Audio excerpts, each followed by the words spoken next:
안녕하십니까. 경제의 이면을 날카롭게 파헤치는 쉬운 경제 한입입니다. 여러분, 우리는 매일 아침 눈을 뜨면 습관적으로 스마트폰을 충전기에 꽂습니다. 벽에 있는 저 작은 두 개의 구멍, 콘센트를 보며 국가의 운명을 생각하는 사람은 아마 없을 겁니다. 너무나 당연한 일상이니까요. 하지만 만약 저 작은 구멍의 규격 하나가 50년 후 대한민국의 삼성전자와 LG전자를 글로벌 1위로 만들고 반대로 기술 대국이라 불리던 일본의 전자산업을 무너뜨리는 나비 효과의 시작점이었다면 믿으시겠습니까? 오늘 저는 단순히 전기 이야기를 하려는 것이 아닙니다. 이것은 1973년 가장 가난했던 나라가 미래를 위해 모든 것을 걸었던 피 튀기는 승부수에 관한 이야기입니다. 그리고 그 승부수가 2026년 현재 어떻게 일본을 갈라파고스의 늪에 빠뜨렸는지에 대한 냉혹한 경제 보고서입니다. 지금부터 그 50년의 대서사시 제일 막을 시작합니다.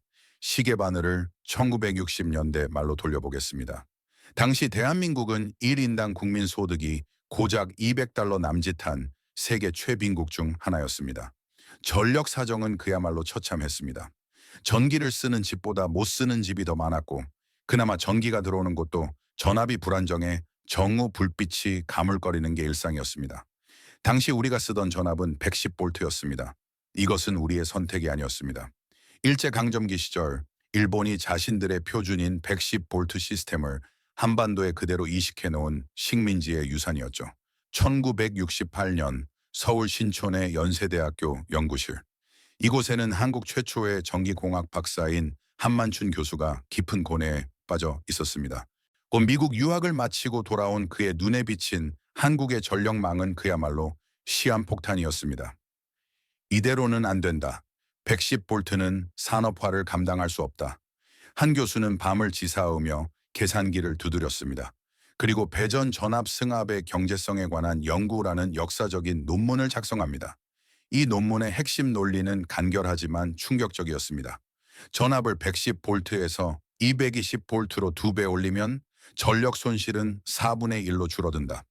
송전 효율은 극대화되고 발전소를 새로 짓지 않아도 예비 전력을 확보할 수 있다. 이론적으로는 완벽했습니다. 하지만 현실은 냉혹했습니다.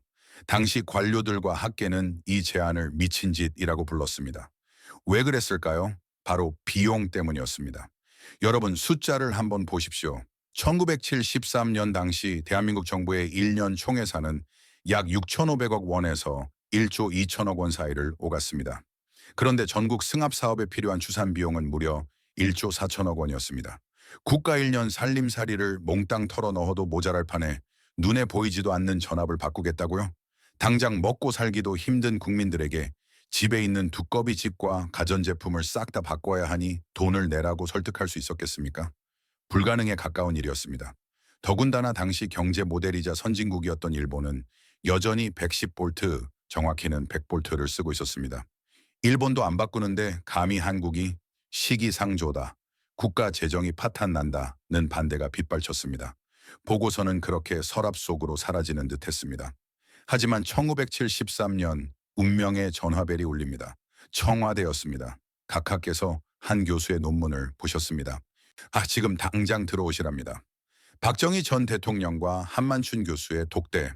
그 자리에서 대한민국 에너지 역사를 바꿀 결정이 내려집니다. 당시 박 대통령은 중화학 공업 육성을 선언한 상태였습니다. 공장을 돌리려면 막대한 전기가 필요했습니다. 발전소를 짓는 데는 돈과 시간이 너무 많이 듭니다. 그때 전압 승합이 제2의 발전소 건설과 같다는 보고가 눈에 들어온 것입니다. 지도자의 고뇌는 깊었을 겁니다.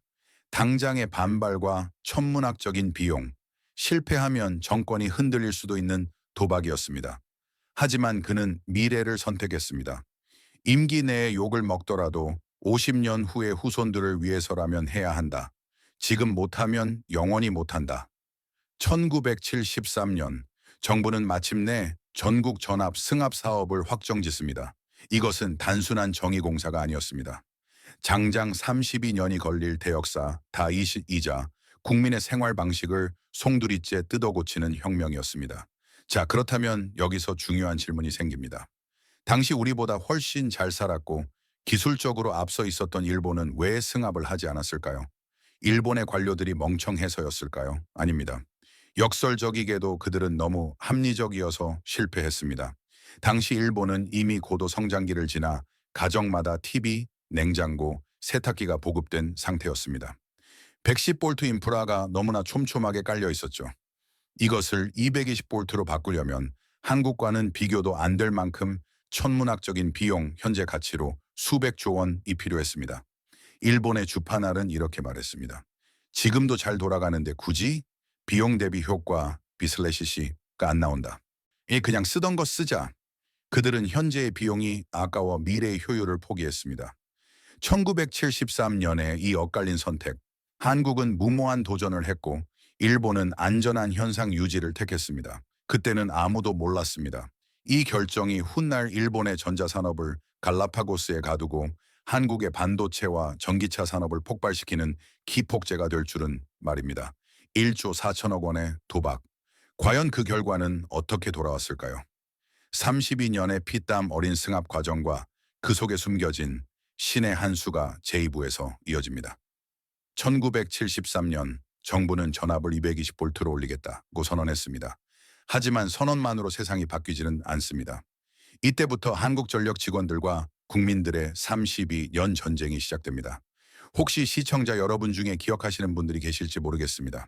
80년대나 90년대 초반 우리 집 TV 옆이나 냉장고 옆에 항상 놓여있던 그 물건, 윙윙거리는 소리가 나고 만지면 뜨끈뜨끈했던 붉은색 혹은 회색 쇳덩어리.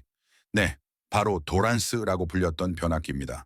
이 변압기야말로 우리 현대사의 가장 치열했던 과도기를 상징하는 유물입니다. 승합 사업은 하루아침에 이루어진 게 아닙니다. 1973년부터 2005년까지 무려 32년이 걸렸습니다. 한전 직원들은 1700만 호가 넘는 가정을 일일이 방문해야 했습니다. 110볼트 정우를 220볼트 정으로 바꿔 끼워주고 낡은 배선을 걷어내고 기기를 개조해 줬습니다. 이 과정에서 들어간 인력만 연인원 757만 명입니다. 대한민국 성인 남성 3명 중 1명은 이 공사에 매달렸다는 뜻입니다. 국민들의 불편도 이만저만이 아니었죠. 멀쩡한 냉장고가 고장났다. 나 왜 귀찮게 하느냐는 민원이 빗발쳤습니다. 그렇다면 우리는 왜 이토록 긴 시간 동안 막대한 불편과 비용을 감수했을까요? 단순히 전기세 좀 아껴보자는 이유였을까요? 여기서 우리는 당시 정책 위반자들도 100% 예견하지 못했을지 모르는 소름 돋는 경제적 나비 효과를 발견하게 됩니다. 바로 220볼트 승합이 가져온 비관세 장벽 Non-Tariff Barriers 효과입니다. 1980년대로 잠시 가보겠습니다. 당시 세계 전자시장의 절대 군주는 누구였습니까? 바로 일본이었습니다. 워크맨을 만든 소니, 코끼리 밥솥의 조지루시, 내셔널 파나소닉. 일본 제품은 곧 품질이자 무의 상징이었습니다. 반면 당시 삼성전자나 금성사 현 LG전자의 제품은 솔직히 말씀드리면 조악했습니다. 기술 격차는 10년 이상 벌어져 있었죠. 시장 논리대로라면 한국 시장은 일본 가전제품에 의해 초토화되었어야 정상입니다. 1980년대 무역 자유화 물결과 함께 일본 제품이 쏟아져 들어왔으니까요. 하지만 여기서 220볼트라는 의외의 복병이 등장합니다. 일본 기업들이 한국에 물건을 팔려고 보니 골치 아픈 문제가 생긴 겁니다. 일본 내수용은 100볼트인데 한국은 220볼트로 바뀌어가고 있었습니다. 일본 기업 입장에서는 한국만을 위해 별도의 생산 라인을 깔고 부품을 바꿔서 220볼트 전용 모델을 만들어야 했습니다. 이는 곧 생산 원가 상승과 가격 경쟁력 하락으로 이어집니다.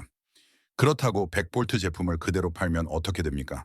한국 소비자들이 거대한 변압기를 따로 사서 써야 합니다. 생각해 보십시오. 안방에 예쁜 TV를 놨는데 그 옆에 시끄럽고 못생긴 변압기를 또 놔야 합니다. 청소할 때마다 걸리적거립니다. 주부님들이 싫어할 수밖에 없죠. 반면 삼성과 금성 제품은 성능은 좀 떨어져도 코만 꽂으면 바로 220볼트에서 작동했습니다. 일제는 좋은데 쓰기 불편해. 국산은 좀 부족해도 쓰기 편해. 이 미묘한 심리적, 물리적 장벽이 초기 한국 가전시장을 지켜낸 철옹성이 되었습니다. 경제학에서는 이를 기술적 무역 장벽 TBT이라고 부릅니다. 관세를 올리면 국제사회의 비난을 받지만 국가표준 규격을 바꾸는 것은 주권 국가의 고유 권한이라 누구도 뭐라 할 수 없습니다. 한국 정부의 의도였든 아니든 220V 승합은 삼성과 LG라는 유치산업 인판트 인더스트리 이 거대 공룡 일본 기업들에게 짓밟히지 않고 성장할 수 있는 시간을 벌어주었습니다. 그 20년의 시간 동안 우리 기업들은 기술을 축적했고 마침내 90년대 후반부터 일본을 추월하기 시작합니다. 반대로 일본의 입장을 볼까요? 일본 가전업체들은 1억 2천만 명이라는 거대한 내수 시장이 100볼트를 쓰고 있으니 굳이 해외 표준인 220볼트에 맞출 절박함이 없었습니다. 그들은 100볼트 환경에서 최고의 성능을 내는 제품을 만드는 데만 집착했습니다. 이것이 그 유명한 갈라파고스 신드롬의 시작입니다. 일본 안에서는 최고인데 바다만 건너면 쓸모가 없는 제품들, 세계 표준과 동떨어진 독자 규격에 집착하다 고립되는 현상. 일본 전자산업의 몰락은 기술이 부족해서가 아닙니다. 표준을 선점하지 못했기 때문입니다. 그리고 그 표준의 차이는 바로 벽에 붙은 콘센트 구멍에서 시작되었습니다. 그때 한국이 1조 4천억 원을 들여 고통스러운 승합 공사를 하는 동안 일본은 우리는 이미 선진국이니 바꿀 필요가 없다는 오만에 빠져 있었습니다. 그 오만의 대가는 2024년 현재 뼈아픈 현실로 돌아오고 있습니다. 여러분 최근 일본 여행 가보셨습니까? 호텔에서 머리를 말리려다 드라이기 바람이 너무 약해서 답답했던 경험 한 번쯤 있으실 겁니다. 그 답답함이 지금 일본 경제 전체가 느끼는 답답함과 똑같습니다. 왜냐고요? 이제는 단순히 드라이기 문제가 아니기 때문입니다. 전기를 물처럼 써야 하는 시대, AI 데이터 센터와 전기차 충전소 문제가 일본의 목을 조르고 있습니다. 110볼트라는 좁은 파이프로는 4차 산업혁명이라는 거대한 물결을 감당할 수 없습니다. 1973년의 선택이 2026년의 미래 경쟁력까지 결정짓고 있는 것입니다. 제3부에서는 이 220볼트 인프라가 어떻게 한국을 전기차 충전 강국과 글로벌 가전의 지배자로 만들었는지 구체적인 데이터와 함께 현재의 시점으로 돌아와 분석해 보겠습니다. 제2부에서 우리는 220볼트가 어떻게 한국의 가전시장을 지켜냈는지 살펴봤습니다. 하지만 냉정하게 말해서 TV나 냉장고는 전압이 좀 낮아도 쓰는데 큰 지장은 없습니다. 변압기를 쓰면 그만이니까요. 그러나 지금 우리가 살고 있는 2026년은 다릅니다. 정의는 더 이상 가전제품을 돌리는 에너지가 아닙니다. 바로 이동수단 모빌리티와 인공지능 AI의 혈액입니다. 그리고 이 지점에서 일본이 지난 50년간 방치해온 100볼트 인프라는 단순한 불편함을 넘어 국가산업 전체를 침몰시키는 치명적인 족쇄가 되고 있습니다. 이 가장 적나라한 현장은 바로 전기차 EV 시장입니다. 현재 한국의 전기차 보급 속도는 세계 최고 수준입니다. 현대차 그룹은 글로벌 3위로 도약했습니다. 그런데 자동차 왕국이라던 일본은 어떻습니까? 전기차 점유율이 여전히 2%에서 3%대에 머물러 있습니다. 전 세계가 전동화로 달려가는데 일본만 제자리 걸음입니다. 많은 전문가들이 일본은 하이브리드 기술에 집착해서 전기차 타이밍을 놓쳤다고 분석합니다. 맞습니다. 하지만 그것은 표면적인 이유일 뿐 그 이면에는 더 근본적이고 물리적인 한계가 숨어 있습니다. 바로 충전 인프라의 붕괴입니다. 여러분이 일본 도쿄에 사는 회사원이라고 가정해 봅시다. 큰맘 먹고 테슬라 모델 Y를 샀습니다. 퇴근 후 집에 와서 충전을 하려고 합니다. 일본 가정의 기본 전압은 100볼트입니다. 여기에 전기차 비상용 충전 케이블을 꽂습니다. 충전 속도가 얼마나 나올까요? 시간당 1kW 남짓입니다. 모델 Y의 배터리 용량이 약 75kWh입니다. 단순 계산으로 0%에서 100%까지 충전하는데 75시간이 걸립니다. 꼬박 3일 밤낮을 충전해야 완충이 된다는 소리입니다. 이게 자동차입니까? 아니면 거치형 가전제품입니까? 물론 일본 집에서도 공사를 통해 200볼트를 끌어올 수는 있습니다. 하지만 비용이 문제입니다. 수십만 엔, 우리 돈으로 수백만 원의 공사비가 듭니다. 오래된 목조 주택이 많은 일본 특성상 배선 공사 자체가 불가능한 경우도 허다합니다. 반면 한국은 어떻습니까? 1973년에 승합 덕분에 모든 가정, 모든 아파트 주차장에 220볼트가 깔려 있습니다. 별도의 승합 공사 없이도 7kW급 완속 충전기를 쉽게 설치할 수 있습니다. 퇴근하고 꽂아두면 다음날 아침이면 완충입니다. 이 기초 인프라의 차이가 소비자의 구매 패턴을 결정합니다.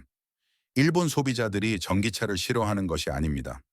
일본의 전력망이 전기차를 감당하지 못하는 것입니다. 토요타가 전기차 전환에 소극적이었던 이유 중 하나도 바로 이 내수 시장의 한계 때문이라는 분석이 나옵니다. 자국민이 탈 수 없는 차를 적극적으로 개발하기란 쉽지 않았을 테니까요. 결국 50년 전 전압을 바꾸지 않은 대가가 일본 자동차 산업의 경쟁력 상실로 이어지고 있는 것입니다. 문제는 여기서 끝이 아닙니다. 더 무서운 재앙은 미래 산업의 핵심인 데이터 센터와 AI 분야에서 벌어지고 있습니다. 챗 GPT 같은 생성형 AI를 돌리려면 축구장 몇 배 크기의 데이터 센터가 24시간 돌아가야 합니다. 이때 가장 중요한 것이 무엇입니까? 바로 전력 효율입니다. 정의공학에는 옴의 법칙이라는 게 있습니다. 전압이 낮으면 똑같은 전력을 보내기 위해 전류, current를 높여야 합니다. 전류가 높아지면 어떻게 됩니까? 전선에서 발생하는 열 손실이 기하급수적으로 늘어납니다. 일본의 100V/200V 기반 시스템은 한국의 220V/380V 시스템에 비해 태생적으로 전력 손실이 큽니다. 데이터 센터를 운영하는 기업 입장에서 일본은 전기세는 비싼데 효율은 떨어지는 매력 없는 투자처가 되는 것입니다. 게다가 일본 전력망에는 전 세계 유례없는 코미디 같은 상황이 하나 더 있습니다. 바로 주파수 분단입니다. 제1부에서 잠시 언급했지만 일본은 도쿄를 포함한 동쪽은 50Hz, 오사카를 포함한 서쪽은 60Hz를 씁니다. 이게 왜 치명적일까요? AI 데이터 센터는 막대한 전기를 먹습니다. 특정 지역에 전력이 부족하면 다른 지역에서 융통해 와야 합니다. 한국은 전국이 단일 전력망이라 부산의 전기를 서울로 보내는데 아무 문제가 없습니다.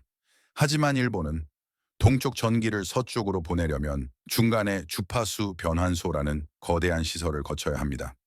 이 과정에서 막대한 비용과 시간, 그리고 용량의 한계가 발생합니다. 실제로 아마존, AWS, 구글, 마이크로소프트 같은 빅테크 기업들이 아시아 데이터 센터 허브를 선정할 때 일본의 이 낙후된 전력망은 항상 감점 요인으로 작용합니다. 반면 한국은 안정적인 220V 전압과 단일 주파수 덕분에 매력적인 대안으로 떠오르고 있습니다. 결국 일본은 지금 전력 갈라파고스에 갇혔습니다. 전 세계 표준인 220V부터 240V까지 대역을 쓰는 나라가 인구의 70%가 넘습니다. 한국, 유럽, 중국, 동남아 모두가 연결되어 있습니다. 하지만 일본은 100V라는 낡은 섬에 홀로 남았습니다. 지금 일본이 이 문제를 해결하려면 어떻게 해야 할까요? 전문가들은 이미 늦었다고 말합니다. 지금 일본 전역의 전압을 승합하고 주파수를 통일하려면 추산되는 비용만 100조 엔, 약 1000조 원이 넘습니다. 1973년 한국이 1조 4천억 원으로 해결했던 문제를 지금 일본은 1000조 원을 줘도 해결하지 못하는 상황에 처한 것입니다. 이것이 바로 인프라 투자의 무서움입니다. 타이밍을 놓치면 그 비용은 복리로 불어나 감당할 수 없는 눈덩이가 됩니다. 일본의 사례는 우리에게 묻습니다. 현재의 안정을 위해 미래의 개혁을 미루는 것이 얼마나 큰 재앙을 초래하는가. 이제 마지막 제사 부와 5부에서는 이 승합 성공의 결과를 바탕으로 한국 기업들이 어떻게 세계 시장을 제패했는지, 그리고 앞으로 우리가 경계해야 할 점은 무엇인지 최종 정리해 보겠습니다. 한국의 15조 원짜리 반전 드라마 그 클라이맥스가 기다리고 있습니다. 자, 이제 시선을 우리 안방에서 세계 시장으로 돌려보겠습니다. 삼성전자와 LG전자가 어떻게 소니와 파나소닉을 무너뜨리고 세계 가전시장의 왕좌에 올랐을까요? 단순히 마케팅을 잘해서일까요? 아닙니다. 여기에는 냉혹한 표준의 경제학이 숨어 있습니다. 지금 보시는 지도는 전 세계 국가들의 전압 분포도입니다. 놀랍게도 전 세계 인구의 약 70% 이상, 국가 수로는 140개국 이상이 220V에서 240V 대역을 표준으로 채택하고 있습니다. 유럽 전역, 중국, 러시아, 동남아시아, 중동, 아프리카, 그리고 남미의 대부분이 220V권입니다. 반면 100V에서 120V 대역을 쓰는 나라는 미국, 일본, 대만 등 소수에 불과합니다. 이 지도가 무엇을 의미할까요? 바로 한국 기업들에게는 전 세계가 하나의 시장이지만 일본 기업들에게는 두 개의 시장으로 쪼개져 있다는 뜻입니다. 제조업의 핵심은 규모의 경제, economies of scale입니다. 많이 만들수록 개당 단가는 떨어집니다. 한국 기업들을 보십시오. 내수용으로 만든 220V 냉장고와 세탁기, 그 설계 그대로 전원 플러그 모양만 바꿔서 유럽에 팔고 중국에 팔고 두바이에 팝니다. 부품을 공유하고 생산 라인을 통일할 수 있습니다. 이것이 삼성과 LG가 가질 수 있었던 압도적인 가격 경쟁력의 원천입니다. 반면 일본 기업들은 어땠습니까? 그들은 1억 2천만 명의 내수 시장에 갇혀 있었습니다. 일본 소비자를 위해 100V 제품을 만듭니다. 그런데 해외로 나가려니 전압이 안 맞습니다.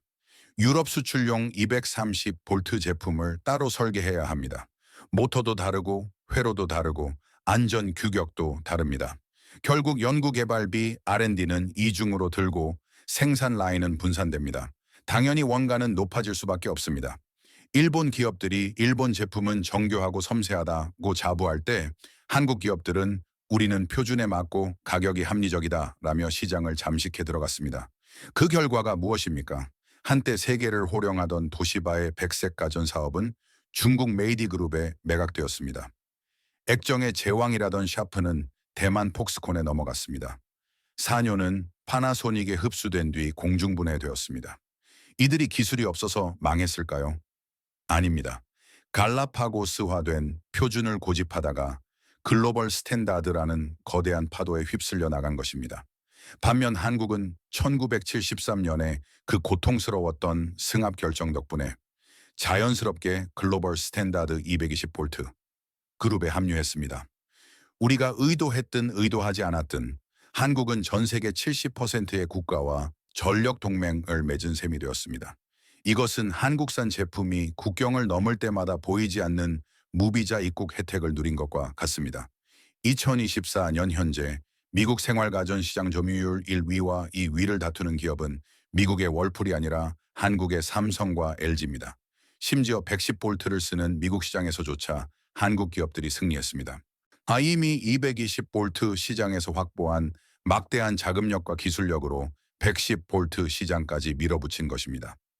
만약 50년 전 박정희 정부가 일본을 따라가자며 110V를 고수했다면 오늘날의 반도체 신화와 가전 신화는 존재하지 않았을지도 모릅니다.